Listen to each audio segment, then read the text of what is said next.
রান্নাঘরে জল খেতে ঢুকেছিলাম। ডাইনিং থেকে বউয়ের বাজখাঁই গলায় অর্ডার এলো, বলি কথা কানে যাচ্ছে? যাচ্ছে। নুনের কৌটোটা এনে দাও তো। কোথায় আছে? যেখানে থাকে। কোথায় থাকে? আমার মাথার ওপর। মাথার ওপর যখন রেখেছো তখন আমায় ডাকা কেন? হাত দিয়ে নামাতে অসুবিধা হলে মাথা ঝুঁকালেই তো টেবিলে ঠকাস করে পড়বে।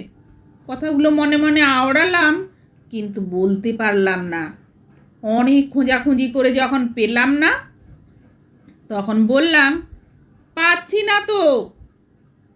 চকার মতো না খুঁজে ভালো করে দেখো, ঠিক পাবে। স্ল্যাবের ওপরেই তো রাখা আছে। কেউ আমাকে চকা বললে ফাটা গোড়ালি থেকে তেল চিকচিকে ব্রহ্মতালু অবধি চিড়বিড় করে জ্বলে ওঠে। শটান বলে ফেললাম, জ্ঞান না দিয়ে নিজে দেখে যাও। স্ল্যাবের ওপর কোনো কৌটো নেই। নিজে কোথায় রাখবে মনে করতে পারবে না, আবার আমাকে চকা বলা হবে। এই শুনে বউ হ্যারিকেন বেগে ডাইনিং থেকে ময়দা মাখা হাতে রান্নাঘরে ঢুকে চিলের মতো ছোঁ মেরে চোখের সামনে থেকে নুনের কৌটো নিয়ে চলে গেল।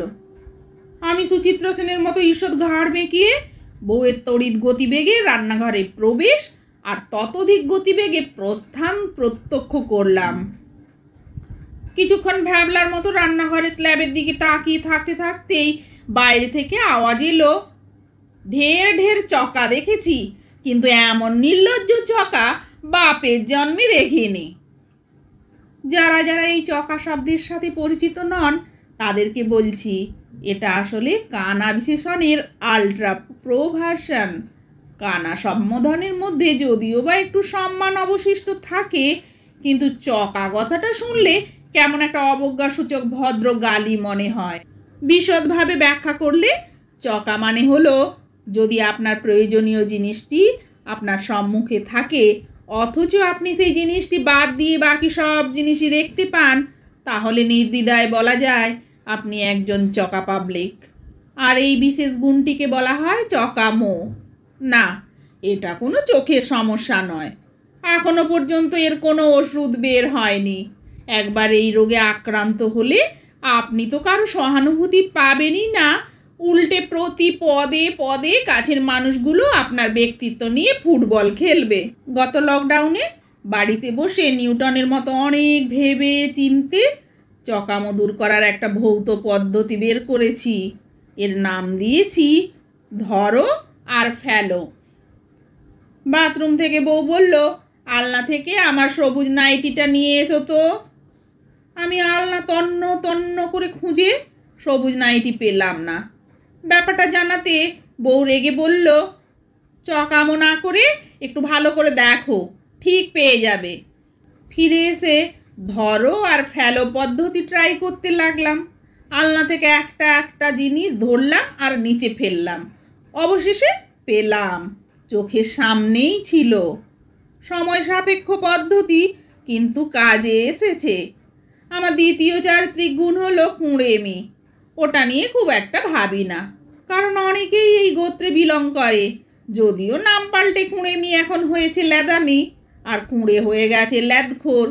তবে একটি কথা এখন ফাঁস করছি, এই ল্যাদামি কিন্তু করোনার থেকে বেশি ছোঁয়াচে।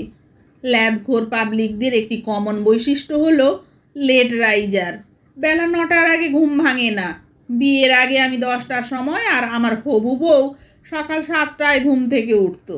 বিয়ের পর ছুটির দিন দুজনেই এখন 10টার সময় উঠি। সেবার কন্যাকুমারী বেড়াতে গিয়ে সূর্যোদয় দেখার জন্য আগের দিন সব বসে বসে প্ল্যান প্রোগ্রাম করলাম। ভোরে ওঠার জন্য 5টায় অ্যালার্মও দিলাম। পরদিন যথারীতি 3 নম্বর অ্যালার্মটা বন্ধ করে বউকে বললাম, আর যাবে দেখতে? বউ ঘুম ঘুম গলায় বলল, কেন বলো তো? না মানে, এত সকালে উঠলে সারাদিন শরীর ম্যাজ ম্যাজ করে যাবে, দিনের বেলায় সাইট সিনের মজাটাই মাটি হয়ে যাবে। কিন্তু আমি শুনেছি এখানকার সানরাইজ ভীষণ সুন্দর। দূর বাদ দাও তো, সেই তো একই ঘটনা। আকাশ একটু লালচে হবে, তারপর কোথা থেকে সূর্য মামা ফাঁস করে উদয় হবে, আর মেঘলা ওয়েদার হলে সব কিছুর 12টা বেজে যাবে। তার মানে একটি রিস্ক থেকেই যায় বলো? অবশ্যই, তার থেকে ঘুমিয়ে পড়া বেটার। সব অ্যালার্মগুলো অফ করে দুজনে ঘুমিয়ে পড়লাম। আমার যুক্তিগুলো বউ বিনা তর্কে মেনে নিল। তার কারণ আমার সাথে থেকে থেকে সেও ল্যাদামির শিকার হয়ে গেছে। এই গুণটা খুব একটা চাপের নয়, ফলাও করে লোককে শোনালেও প্রেস্টিজ ফেটে ফুটে তরমুজ হয়ে যাওয়ার কোনো সম্ভাবনা নেই বললেই চলে। তবে চকামি আর ল্যাদামি যখন কারো ঘাড়ের ওপর একসাথে ভর করে তখন কীরকম জন্ডিস কেস হয় তার একটা ছোট্ট উদাহরণ দিচ্ছি। সকালবেলায় ঝোলা হাতে বাজারে যেতে আমার খুব বিরক্ত লাগে। রাতে ট্র্যাক প্যান্ট ছাড়ো, জিন্স পরো, জামা পাল্টাও, থলে নাও, এখন আবার নতুন হ্যাপা হয়েছে মাস্ক, মুখে দিলেই নিজেকে কেমন বানর বানর দেখতে লাগে। তারপর ফিরে এসে আবার সব খুলে বাড়ির পোশাক পরো।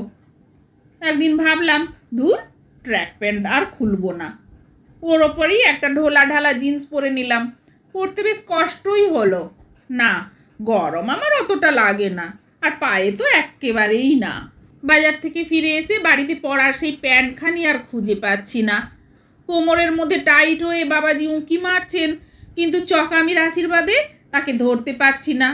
জামা খুলে ফেলেছি, নিচের দিকে তাকালেই একটার উপর আরেকটি প্যান্ট স্পষ্ট দেখা যাচ্ছে, আর আমি ঘর, ডাইনিং, বাথরুম, রান্নাঘর তোলপাড় করে গরু খোঁজা, ছাগল খোঁজার মতো খুঁজে যাচ্ছি।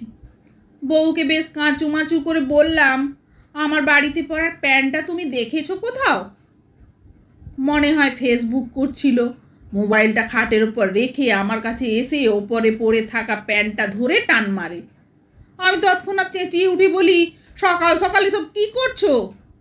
বলেই নিচে তাকিয়ে দেখি যাকে হন্যে হয়ে খুঁজে যাচ্ছি সে আমার সাথে সাথেই ঘুরছে। এই পরিস্থিতিতে আমি এক পাটি দাঁত দেখিয়ে ব্যাপারটা হালকা করার চেষ্টা করলাম, কিন্তু আমার দন্ত প্রদর্শন পর্ব বেশিক্ষণ স্থায়ী হলো না। কারণটা আর নাই বা বললাম, সব কিছু বলতে হয় নাকি? কিছু জিনিস বুঝে নিতে হয়।